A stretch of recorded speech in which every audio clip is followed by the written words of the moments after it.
3 teaspoon பால் powder, 4 teaspoon மைதா, இது ரெண்டுத்தையும் கலந்து வச்சுருக்கேன் ஸ்வீட்டுக்கு.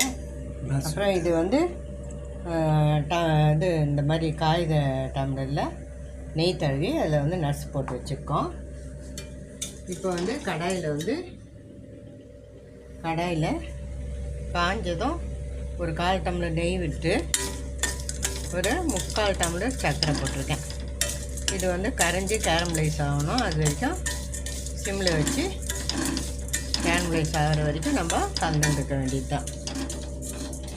இது ஸ்வீட்டு பேர் வந்து சோகன் அல்வான்ட்டாங்க. அப்புறம் இன்னொரு ஸ்வீட்டு பேர் கூட சொல்கிறாங்க. இது வந்து ரொம்ப நல்லாயிருக்கும். ஸ்வீட்டு அவ்வளோ அருமையாக இருக்கும், ரொம்ப டேஸ்டியாக இருக்கும். நான் சின்ன வயசுலேருந்து இந்த ஸ்வீட்டு வந்து எனக்கு ரொம்ப பிடிச்சமான ஸ்வீட்டு. இது நெய்யில் இது நல்லா வறுபட்டு கேரமலைஸ் ஆகணும்.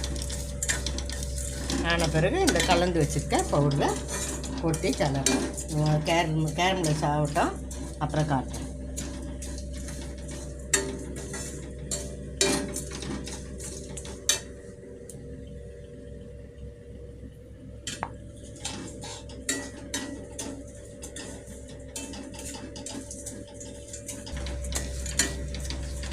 இப்போ தான் சர்க்கரை வந்து நெய்யில் கரைஞ்சி வருது.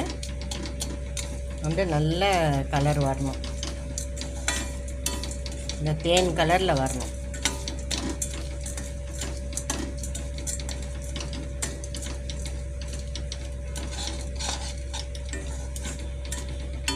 அது வரைக்கும் நம்ம கிளறிட்டுருக்கோம். இப்போ பாருங்கள், லைட்டாக மாறி வருது.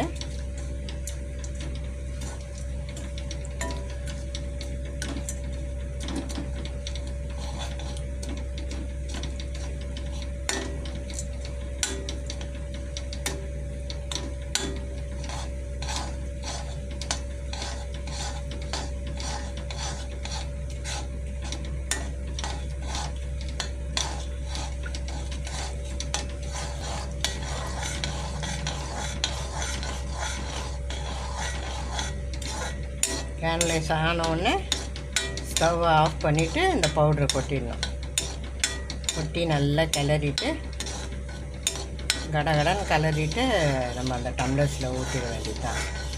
எனக்கு சின்ன டம்ளர் கிடைக்கல, அதனால் கொஞ்சம் பெரிய டம்ளர் அது வாங்கிட்டு வந்திருக்காரு.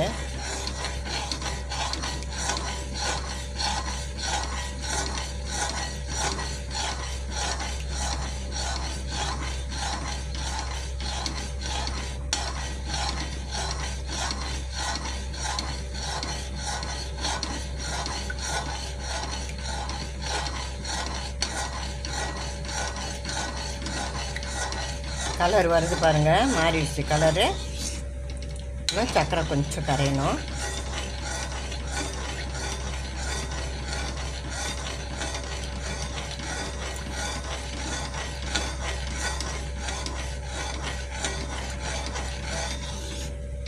இப்போ கலர் நல்லா மாறிடுச்சு. இப்போ நம்ம இந்த மாவு கொட்டிடலாம். ஸ்டவ்வை நான் ஆஃப் பண்ணிட்டேன்.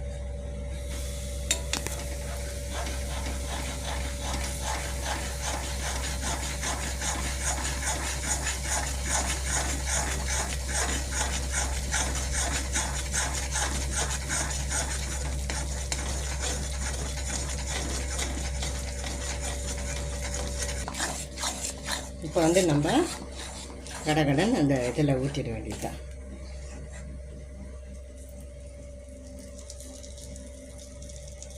போதும். கட்டை இது நான் கொஞ்சமாக தான் பண்ணுறேன்.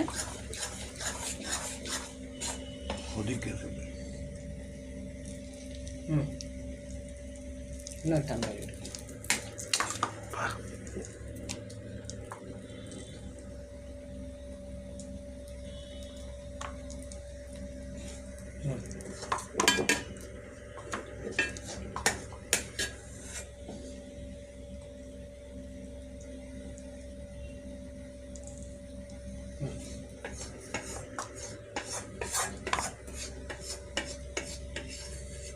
சாக்லேட் மாதிரி ஆகிடும் சீக்கிரம்.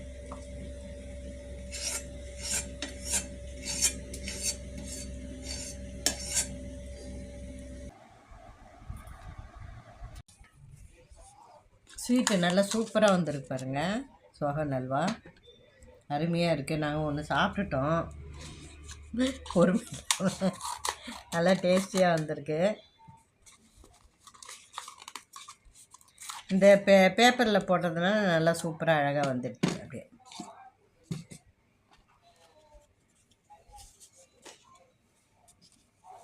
இந்த மாதிரி கட் பண்ணிவிட்டு எடுத்துட வேண்டியதுதான்.